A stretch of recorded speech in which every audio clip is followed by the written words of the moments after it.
Hello किसान भाइयों, technical खेती में आपका स्वागत है।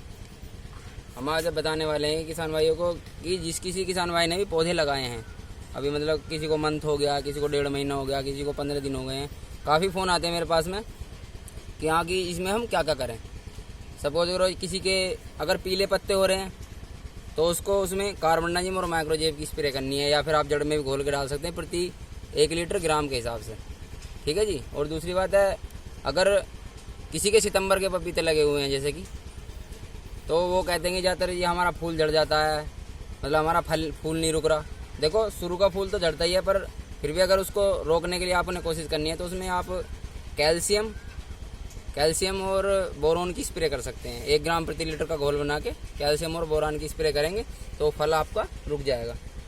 ठीक है जी। और कुछ किसान भाइयों के फ़ोन आते हैं कि भाई हमारा पपीता अभी लगा हुआ, हमने शुरू में खाद नहीं दिया है उसमें, जैसे कि उन्होंने लगाया डोल काट के तो उसमें खाद नहीं दिया। भाई कूड़े का खाद तो सभी दे देते हैं, पर जैसे कि मतलब उसमें DAP है, पोटास है, किस मात्रा से कितनी देनी है।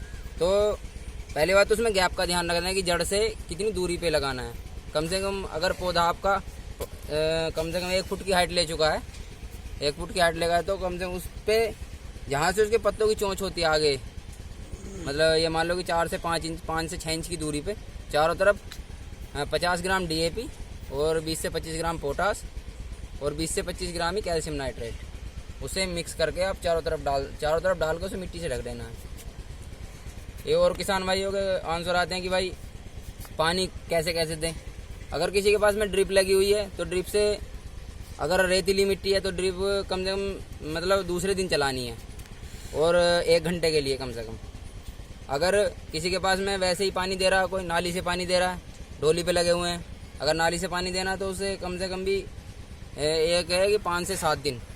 अगर रेतीली ज़मीन है तो, अगर वैसी ज़मीन है तो उसे कम से कम भी 10 से 15 दिन भी यूज कर सकता है। क्योंकि अगर पौधा मतलब पौधे में नमी होनी चाहिए, सूखना नहीं चाहिए, और इसकी नलाई गुड़ाई का और खरपतवार का ध्यान रखना है कि खरपतवार ना हो पौधे के पास में। अगर किसी किसान भाई के मन में अभी कोई सवाल बचा हुआ है तो वो मुझे कमेंट कर सकता है, और हमारे चैनल को लाइक करें, सब्सक्राइब करें और शेयर करना ना भूलें।